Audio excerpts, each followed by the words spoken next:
Hello, welcome back to Cracking the Cryptic, where I thought I might take another look at the puzzle that Mark live solved yesterday. Now, this is a puzzle from Puzzle Magazine's Extreme Sudoku book, and the interesting thing about the puzzle was the recorded time of David McNeill, a long time representative of the UK and the World Sudoku and the World Puzzle Championship, and he finished this puzzle in particular in 2 minutes 50 seconds. Mark live solved it and took him 5 or 6 minutes.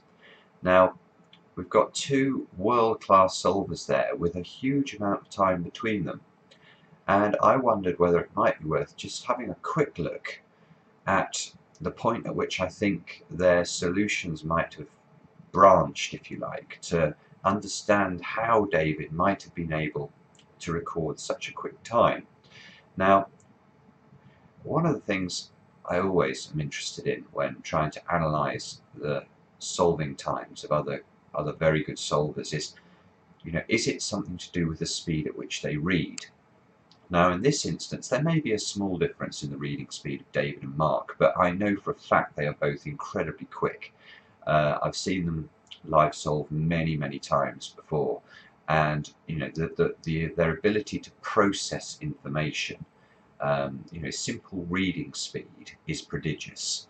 But here what we see is Mark, and I'll just play the video, he's got to this point in the solve and he says something like, he's getting a bit stuck here and just missing something to get me going at the bottom.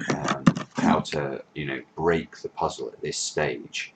Now, David at this point undoubtedly must have broken it and finished very fast from this point. But I think to this point in the solve, they would have both been roughly equivalent. That must be 5. So what I've done is I've loaded up the solve to that point, to the point that Mark's at, and he's starting to write in pencil marks. And there are two things I noticed. One is this 2 here. This 2 here and this 2 here. Now, if you look at the interaction of these 2's, and this is a bit of luck, to be honest, whether or not you happen to spot this in live solving, you could see that using standard pencil mark notation, so recording in any 3x3 block where a number can only go in exactly 2 positions, you'd be able to identify these 2's here. Now, that has 2 possible implications. One is you can write in the 2's there, but actually it's quite hard to see depending on how your mind works, but you can see this cell here. If we just look at the column and study it, it would ordinarily look like a 259 possibility. But we have a 9 in this 3x3 block, so we can eliminate that 9.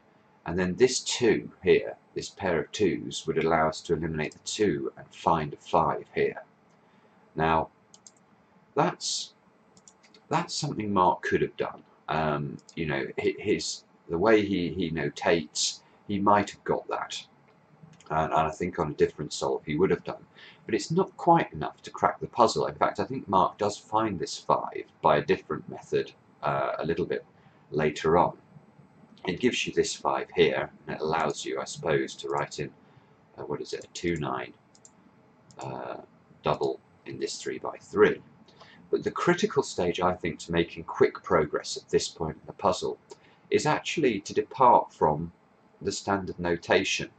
Now, if those of you who watch the early videos on the channel, the really early videos, will have seen me do a couple of videos on pencil mark notation and what's popular.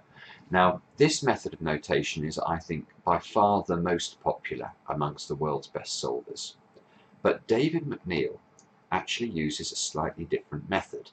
He tends to only record pencil marks in a cell that can only contain exactly 2 digits. So if he finds a cell like this one that can only contain 2 digits, he will notate it like this. He doesn't care if another cell can only contain that digit or not. He's just trying to find doubles. Now, how is that relevant to this solve? Well, let's look at column 9. If we look at column 9, you can see we need to place a 1, 2 and 8 down the column. But this pair of 2's here, or even this 2 here, depending on how you look at it, would allow you to make that notation if you were using David's standard technique. Now, this 1-8 double across row 2 is massive in terms of breaking this puzzle open. Is now effectively what we're looking for across the row is 3, 4, 5, and 9, and you know, there's just a that would allow us to just immediately write a 9 in there.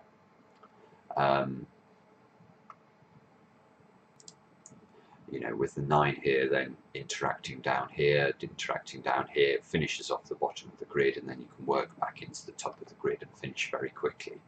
So I'd argue actually that this puzzle, it's interesting in the sense that it contrasts very nicely two different ways you can approach pencil marks with regard to speed solving, and I think that on this particular puzzle that gave David an advantage. So do let us know what you prefer, especially if you're in the sort of speed solving category and that's what you enjoy doing. We're always interested to hear of what other people think, and you may have your own method. You know, I tend to, as you may have seen on some of the live solves I've done where I'm trying for speed, I use a bit of a hybrid. So I'm normally using this little pencil mark method over here with the 2s, but if I certainly on paper I will try and record the doubles as well, but I tend to use them slightly less. But thanks for watching. We'll be back soon with another edition of Cracking the Cryptic. If you enjoy the channel, please subscribe. We really appreciate it, and see you soon.